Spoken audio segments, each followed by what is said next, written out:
guys, it's Francina Simone, and today I am here with a video on why I wrote my book. So I know the title is really racy, but it's actually one of the main reasons of why I wrote my book. My whole purpose as an author and as a human being on the earth is to promote the idea that YA readers are brave, intelligent, and worthy of changing the world for the better. I think we can all agree that even though YA is a hugely popular genre, there is still this stigmatism that if you read YA, that you are somehow less of a reader, or you are somehow less of an intelligent reader, that you like fun, easy stuff, and that to be challenged is something that you're not capable of, or that you don't enjoy being challenged. You're someone who can't handle real literature. And to me, that is the most condescending and the most incorrect assumption someone can make about the young adult genre. Now, before I get into my book specifically, I want to tell you guys a story about me as a reader. I was reading by kindergarten, and I absolutely loved reading. I was teaching other kids to read. I mean, I brought books to school, and I was like, this is the word the, look at it, look at it. You can read the now. Like, that was me. I was super excited about reading. By the time I got to the 5th grade, I was horrible at reading out loud, and my teacher kind of made me feel stupid about it. She put me in groups with kids who were having trouble reading in general. Like, you knew that they weren't able to actually read yet. And meanwhile, I'm over here reading Harry Potter. I love reading books, but I somehow started to feel like I wasn't smart enough to read, or that I wasn't good enough because I couldn't read out loud all that well. I was very self-conscious about it. I was that kid that skipped ahead in paragraphs, like 1, 2, 3, 4, 5, 1, 2, 3, 4, 5. Okay, this is my paragraph. Let me memorize it so I don't mess up. I mean, that's the kid I was, and my confidence with reading went down way low. So in the 8th grade, I joined a book club, and we had so much fun reading children's literature, young adult literature. We were reading everything, and it was all because we were going to I guess like a decathlon, what do you call it, where you answer a bunch of questions based on what you read, and you're in a group, and you guys win prizes. We won books and stuff like that. So it was so much fun for me, and I finally got to read again. And then the summer between 8th grade and 9th grade, I spent most of it at my public library. The library there downtown was phenomenal. The children's and young adult section was huge. I would just check out like tons of books in a week, and I would read them from beginning to end. I did not DNF books. I was like, I don't know if I'm gonna like it unless I finish it. So I was like churning out books like crazy. And throughout that time, I realize it now, but I was learning my taste as a reader by finishing books I didn't like and books that I did like, so I could understand what my subjective feelings were about a book and what I might like about books. And that's how I discovered series like the Pendragon series or Warriors, the cat one by Aaron Hunter. Like, guys, you don't even want to know how like crazy I was about that book. I don't know, like, how can you be so invested in a cat relationship? I don't know how that's possible, but I loved reading. But then during high school, I just distinctly remember there were some teachers who were very cool about whatever you read, but there were some teachers who weren't. And thank God I didn't have that many of those teachers who were. Even though we had to read very hand-selected classics, they were still pretty cool about what you read outside of class. But sometimes peers weren't. Sometimes adults outside of my English classes weren't. They always were putting up this idea that you have to be challenged when you read, and that young adult isn't challenging. I mean, I remember comic books back when I was a kid were considered like not books. You don't read comic books to learn nothing. You read comic books because you don't know how to read or you don't like reading.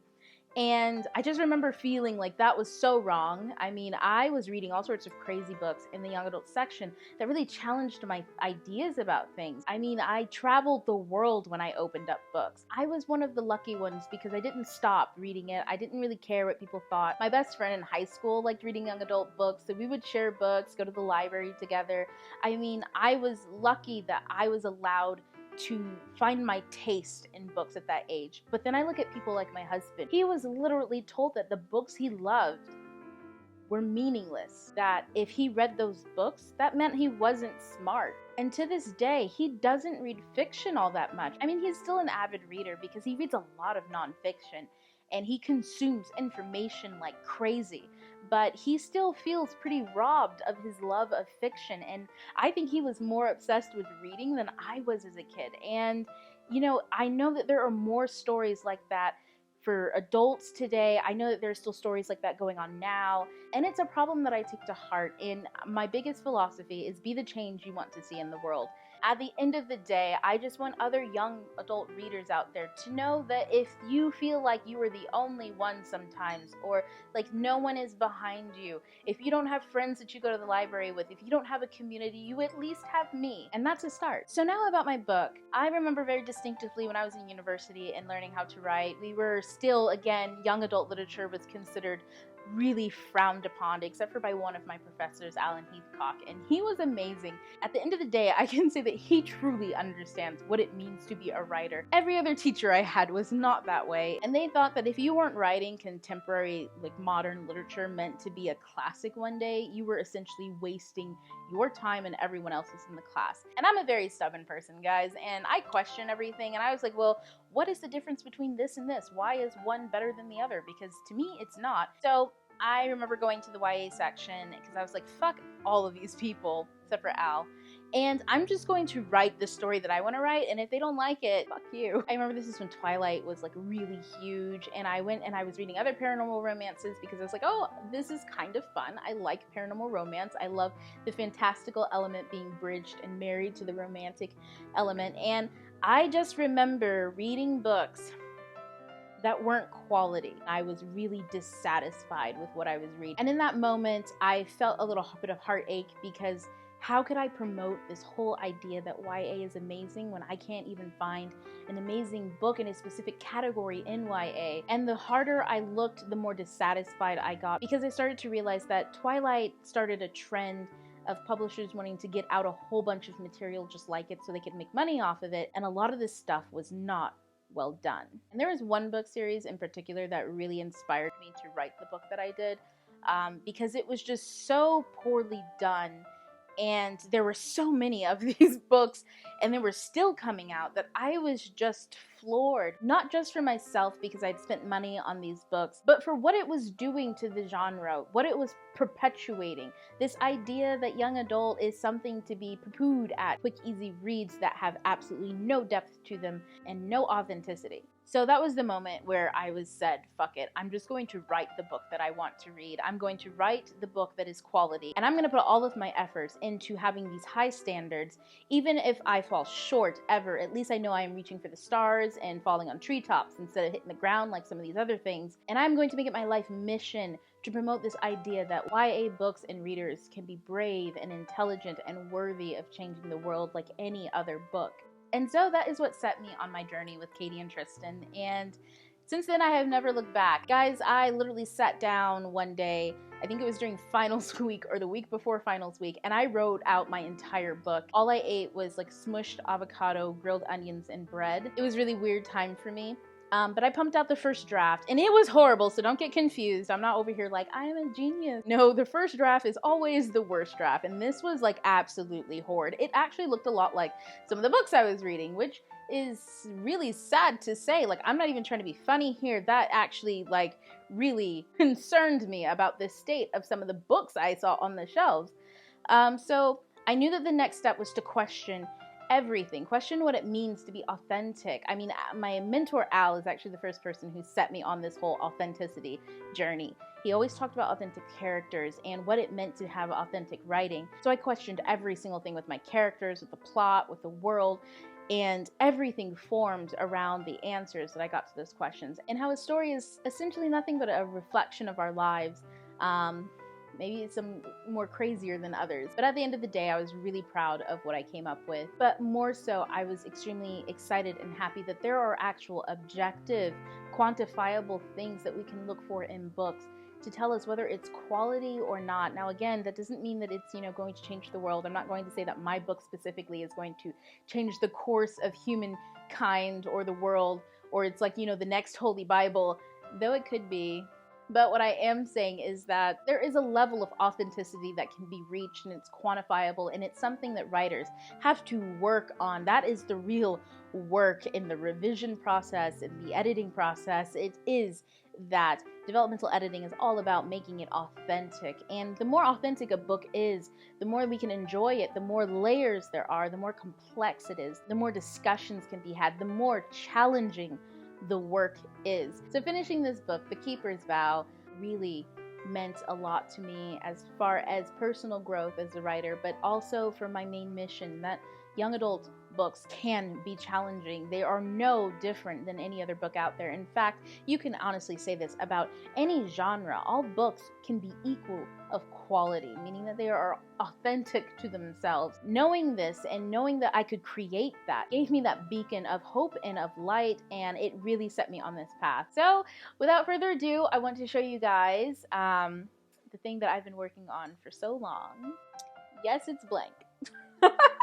So now I'm not being no skeezy bitch, but there is a cover on the other side of this, and actually I worked with someone who is amazing at cover design. Kim from Kim G Designs. She is amazing, and I can't wait for you guys to see this cover because, I mean, it is phenomenal, and I can't say enough how awesome she is. But I will reveal the cover. Starting August 8th, I'm doing a giveaway every day and a contest and a challenge where we're gonna have lots of fun about books that we love or have discussions about all sorts of things in young adult literature, so be on the lookout for that. Of course, I'll remind you guys as we're coming up on it, because why wouldn't I? And actually, I have a link down below where you can find my book available for pre-order. Right now, it's in the last phase of copy editing. So throughout the month of July, I'm going to be giving out little bits and pieces of what this book is about. What I can tell you now is that it is a YA epic urban fantasy. If you can think of the ultimate fantasy, this book has a little bit of everything in it. And right now I'm actually working on book 3, so I'm super excited, and there's so much I want to say about the book and so much I want to say about everything that goes on. But one thing I can tell you is that it is full of moral ambiguity. I mean, a lot of my characters are good people at heart, but just like in everyday life, you meet good people all the time, but we are all full of our own personal demons and the things that we do that hurt other people because of our own cowardice, because of our own identity issues, because of our own deep-seated biases against people with race, gender, sexuality. I mean, there's a lot of everything in this one book, and the one thing that I can say is if you enjoy female protagonists who are their own, they have their own opinions, they're their own person, you'll probably really enjoy this book, because the main character, Katie, she is not someone you can just insert yourself into. She is a strong, opinionated girl, and the shit that goes on in her life, she has to be to survive it. So I really hope you guys stay with me on this journey, and I hope you're just as excited as I am for the deets I'm gonna drop on this, so just keep a watch out. Okay, so that wraps up everything on why I wrote my book and who I am as an author, what my goal is, what my purpose is. And guys, if you want to join on the bandwagon with me, let's be YA activists, you know, let's promote this genre. I mean, even here on BookTube, there's still kind of like this, like, people be giving the shade, like, YA, y'all need to be diverse because you don't read enough adult fiction. Like, I mean, I'm not saying that other people are mean. Like, it's obviously up to everyone what they read. And I think that whatever you read is amazing because it's for you and it's what you enjoy. But I'm not gonna lie, like, there is some shade always thrown on YA books, especially since it's popular, and a lot of stuff that is popular sometimes. Quality, oh gosh.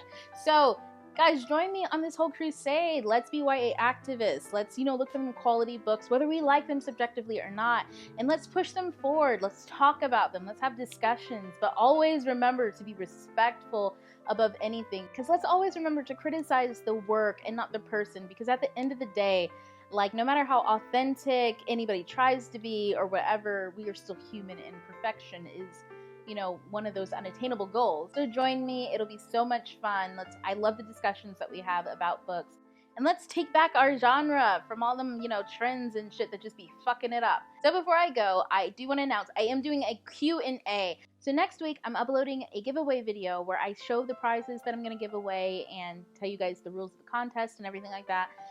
To be able to get those goodies, and I swear it's good. And if you like books and you like writing, or you like books and writing stuff, or YouTube, whatever, you'll probably really love what I have to give. So stay tuned. But at the end of where I discuss the prizes and stuff like that, I will answer any questions that you guys have. So right now, I'm letting you know to leave questions down below in the comments, or tweet me at Francina Simone with any questions you have about me. Like I said in my last video, as long as you're not being ratchet about it and creepy and weird, I'll answer your questions. So don't try to be funny. Bitch, why your brows always look like that? Like, don't be funny. So I'll talk to you guys later. TTYL, ta-ta for now. Bye. Frankie.